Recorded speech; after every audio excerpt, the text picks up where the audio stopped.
Welcome, truth seekers, to another episode in the ICU, where your inner consciousness is unraveled and the intentionally competent you is invited to diagnose the circus, not as comedy, but as a contagion. Here in the ICU, as much as we would want to, but our inner authority has given us the capability not to rant, but to refrain. I'm still here, still seated, reluctantly though, across from Uncle Donald, across from a nation that thinks slogans are strategies, ignorance is authenticity, and tantrums are toughness. But most importantly, I am seated across from elected officials who exploit the ignorance of their constituents out of fear of a bully or being primaried. Those who know that the policies of Trump and his devilish gang don't benefit the simple-minded folks they are supposed to represent. Today's episode is called The Big Beautiful Bill: How Trump Made Intelligence a Threat. And I remind you, as always, we don't examine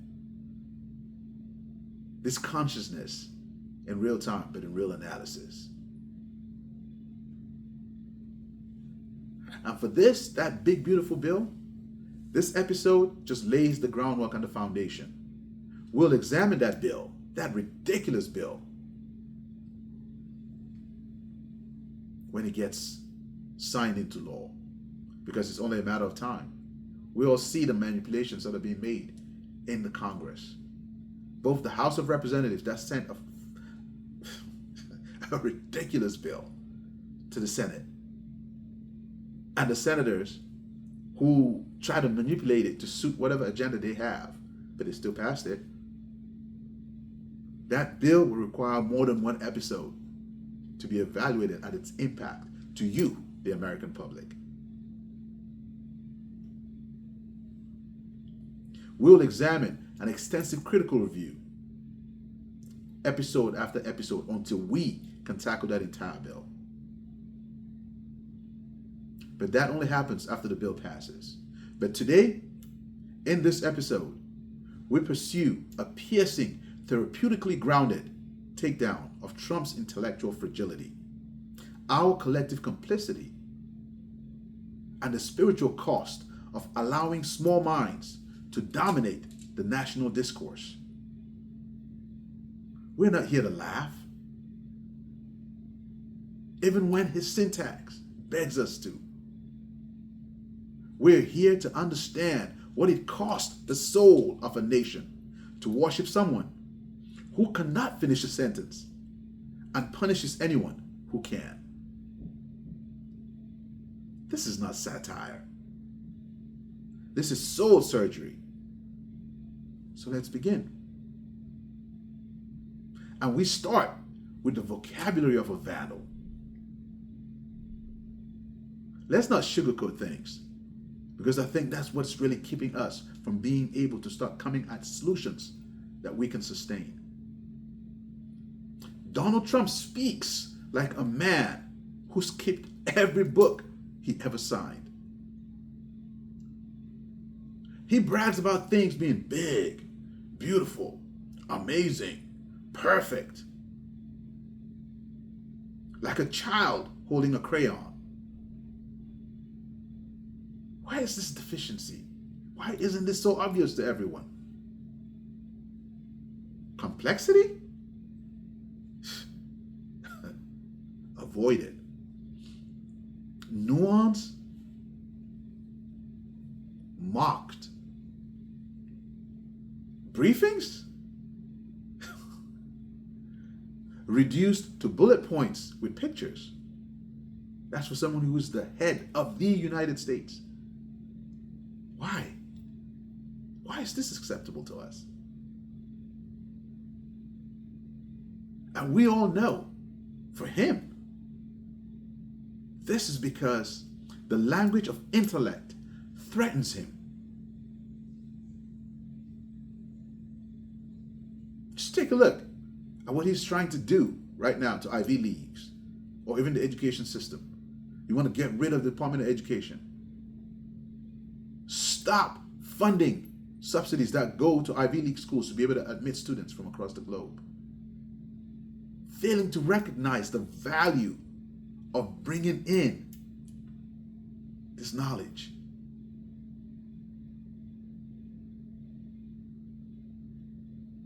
For him, the culture of anti-intellectualism makes him feel superior, makes his people feel normal. I mean, listen to his vocabulary. He says things like, the best words. Nobody knew it could be done. Nobody knew it could be so complicated.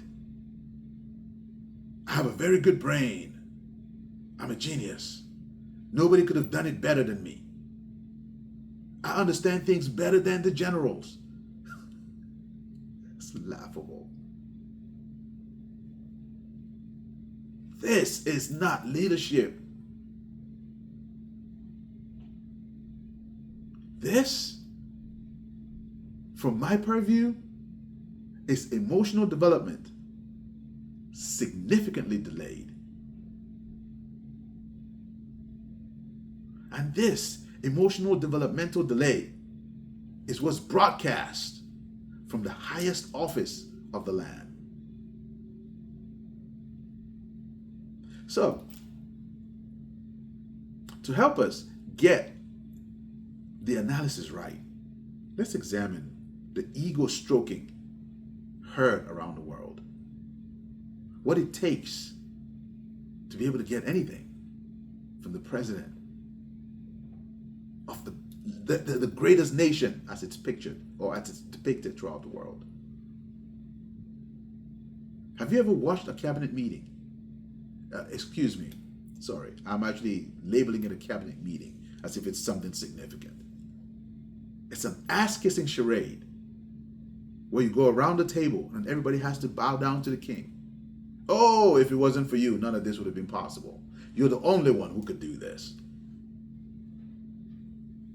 World leaders have now figured out the trick. Stroke Trump's ego and skip all the policy discussions. Because Trump is a mirror, not a mind. You remember when French President Macron gave him a long handshake on a parade? Trump swooned. Like a high school girl, man. This, to me, that's an insult to high school girls, man. My apologies. Kim Jong-un sent in beautiful letters. Trump called him, what? Love notes. Putin? He praised Trump's masculinity. Laughable. Have you witnessed him talk? Trump just demurred like a boy who had been noticed. We have nations gifting airplanes because they know what they can get in return will far exceed the cost of what they give to stroke his ego.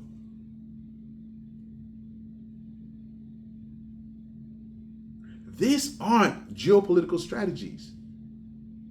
They are psychological manipulations of a man who governs like a wounded child in need of constant applause.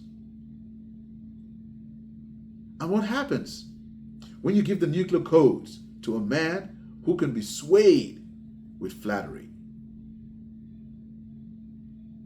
Just let that sit on your nervous system for a moment.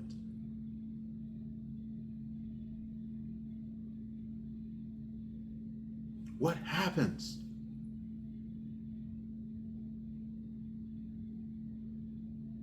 You not only lose integrity, you lose intelligence. But most importantly, you lose yourself in the wombs of this child, wrapped in a grown man's body.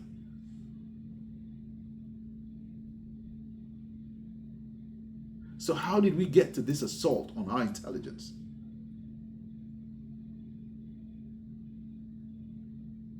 I call him Uncle Donald as a caricature. And I know Uncle Donald didn't just struggle with intelligence. He declared war on it. He has dismissed security briefings. He had labeled career diplomats the deep state. He continues to mock scientists. He belittles Ivy League institutions, bullies them, or tries to. He refers to thoughtful analysis as elitist or boring, because his small brain can't even begin to comprehend some of these things that aren't even that complex. This is not just personal insecurity. This is a systemic virus. One that teaches millions to distrust thought itself. Because in Trump's America, experts are liars. Teachers are indoctrinators. Historians are radicals. Scientists are hoaxes. And they make the loudest noise. And when people are bombarded with this loud noise constantly, repeatedly, it starts taking root, especially to the small minds, especially to folks without inner authority who can engage in critical thought and analysis.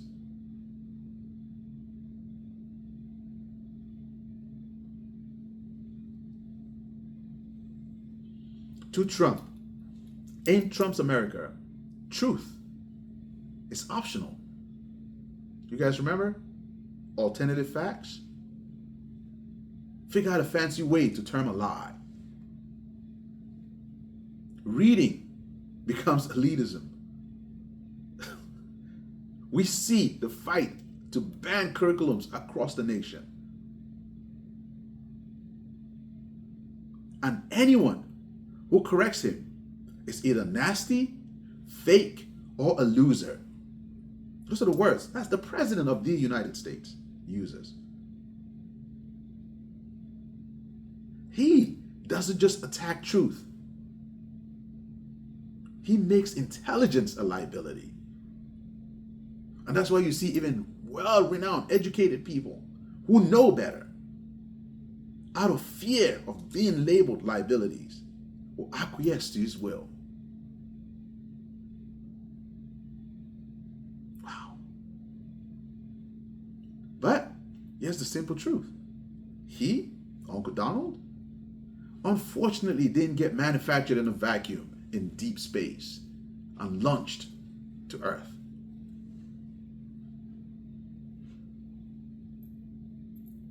We nurtured him. We brought him up. So what do we need to do? We need to critically assess the collective psyche that made him and continues to make him relevant. Because the minute we ignore him, the minute we become indifferent to him, he will fade away.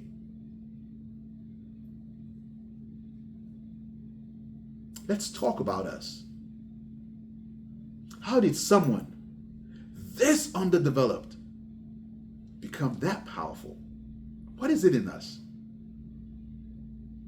What is it in us? What are we trying to compensate for?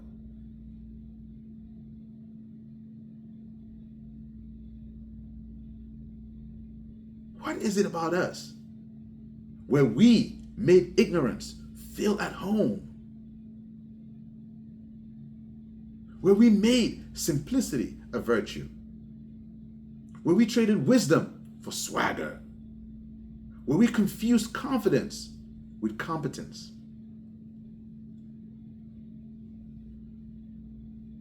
Personally, I've always wanted a president who was smarter than me.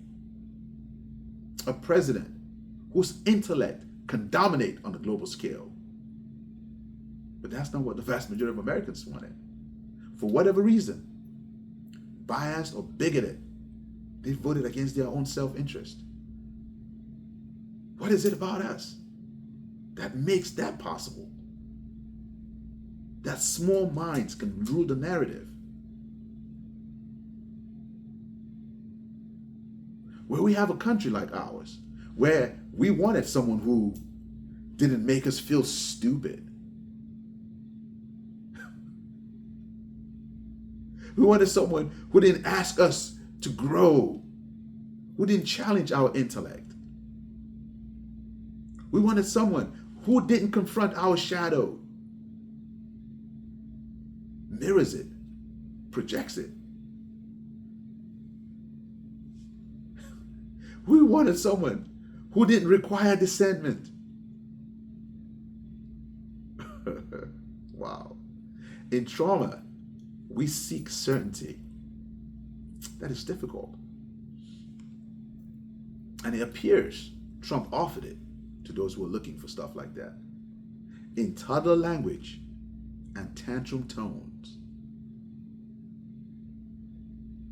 He became the projection of every fragile ego, afraid of being found out. And the rejection of every mentor who tried to raise us beyond mediocrity.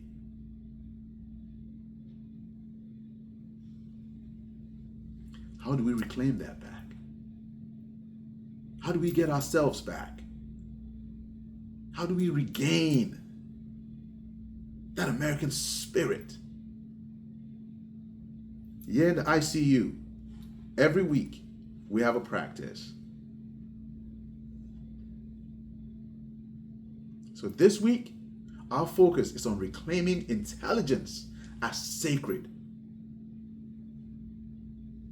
This week's practice is not political. It is spiritual. It is time to reclaim thinking as a sacred act. So we begin by what? Naming where you were shamed for thinking too deeply. Ask questions. When did my intelligence feel unsafe? Who mocked me for being curious, sensitive, or articulate? Let's practice thoughtful speech out loud. Read something difficult.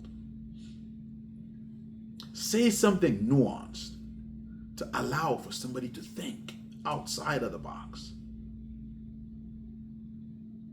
Watch how your body flinches when you're uncomfortable. Then repeat over and over and over again, because repetition is where we begin to build competence. Create a media diet that challenges you, not a platform that just regurgitates the simple-minded things that you want to hear. Not echo chambers. You need to cut off those echo chambers completely. Seek complexity. Challenge your brain. Listen to people who speak with layers, not slogans. People who beckon to your intellect to think outside of what is in front of you.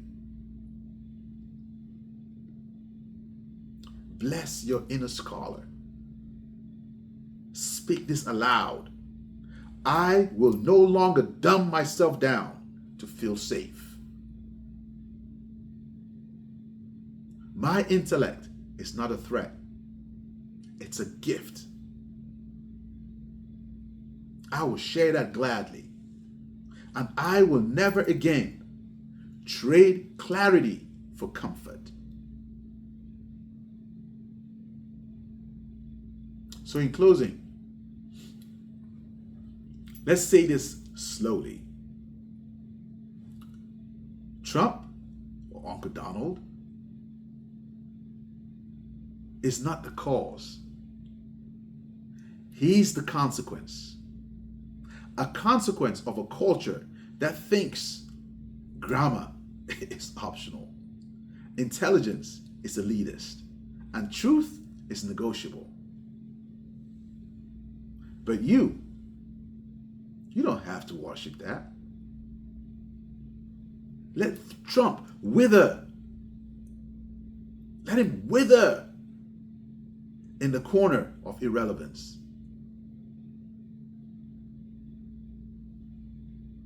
Let him continue to be starved of attention, deprived of applause.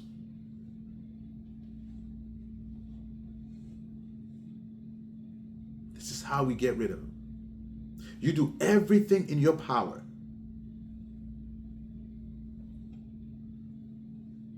to ignore him. Because when an ego this fragile isn't fed, it folds and collapses, disintegrates. So our marching orders for today, ignore him. Show him how truly irrelevant he is. Our intelligence will not be mocked.